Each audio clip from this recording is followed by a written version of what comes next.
आप लोगों में से कितने ऐसे हैं जो सोचते हैं कि आपका देश सबसे अच्छे और अनुशासित देशों में से एक है। आप चाहे कहीं से भी हो, लेकिन आपके दिल का जो देश प्रेमी है वो तो इस प्रश्न का उत्तर चिल्ला के हाँ ही देगा।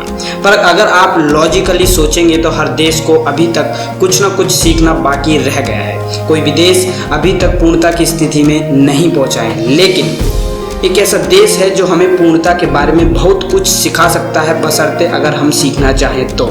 एक ऐसा देश जहां लोग सफाई को एक्स्ट्रा काम नहीं बल्कि अपना धर्म समझते हैं। एक ऐसा देश जहां हर कोई अनुशासन का असली मतलब समझता है, और वह देश है Japan.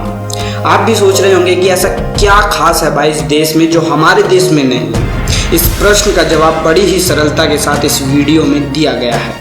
5 things that can only happen in Japan। 5 चीजें जो सिर्फ जापान में ही संभव हो सकती है। नंबर 1, जापान की ट्रैफिक रूल्स बेहद ही सुव्यवस्थित होने के साथ साथ स्ट्रिक्ट भी है। अगर आपने साइकिल भी गलत तरीके से पार्क की तो उस पर भी चालान हो सकता है। हमारे यहाँ तो गाड़ी भी खड़ी कर देते ना तो लड़ाई लेने के लिए तैयार बैठे रहते हैं। नंबर 2, जापान में स्कूलों, कॉलेजों और किसी भी शिक्षण संस्थान में कोई सफाई कर्मचारी नहीं होता। यहाँ स्टूडेंट्स को ही सफाई करने का काम करना पड़ता है और विद्यार्थियों की ड्यूटी कंपलसरी है। जी हाँ, यह अनिवार्य है विद्यार्थियों के लिए। अगर हमारे यहाँ कुछ ऐसा हो जाए तो अगले दिन ही स्कूल में पेरेंट्स पहुँच जाएंगे हाजिरी लगाने के, आपने हमारे बच्चे से काम लिया। नंबर 3, चोरी नाम की चीज़ जापान में है ही नहीं।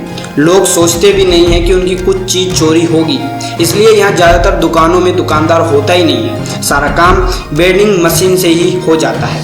यह बात जापान में तो सबसे अलग है, पर शायद दुनिया के किसी भी देश में ये संभव ही नहीं, और हमारे यहाँ तो कतई नहीं। नंबर 4, जापान के कुछ सबसे व्यस्त मेट्रो स्टेशन में ऑफिस समय के दौरान कुछ ऐसे नज़ारे दिखाई देते हैं जिन्हें देखकर आप हैरान हो जाएंगे, लेकिन जापानियों के लिए यह बेहद ही आम बात है।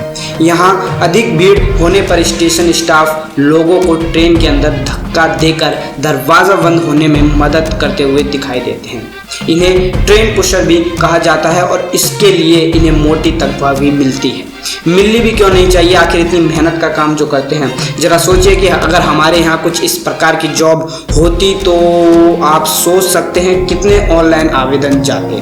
नंबर 5, जापान में हर स्पीड में पैदल चलने वाले के लिए अलग अलग लाइन होती हैं। तेज चलने वालों के लिए अलग लाइन और जबकि धीरे चलने वालों के लिए अलग लाइन। भैया वाह, क्या ट्रैफिक सेंस है। हमारे यहाँ ऐसा हो सकता है?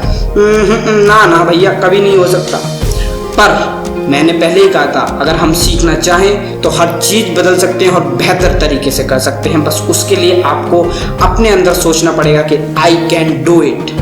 इसलिए हम आशा करते हैं कि हर भारतीय को ये वीडियो देखकर जलन जरूर हुई होगी, जल भुन के दिल जले हो गए होंगे, और जलन होनी भी क्यों नहीं चाहिए भाइयों बहनों।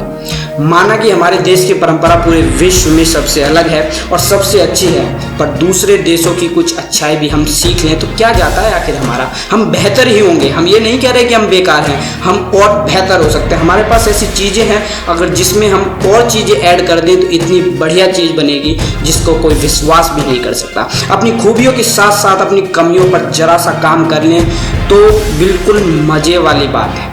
तो इसी बात पर दबाओ लाइक और ठोको एक गजब सा कमेंट। धन्यवाद दोस्तों, आगे मिलेंगे फिर।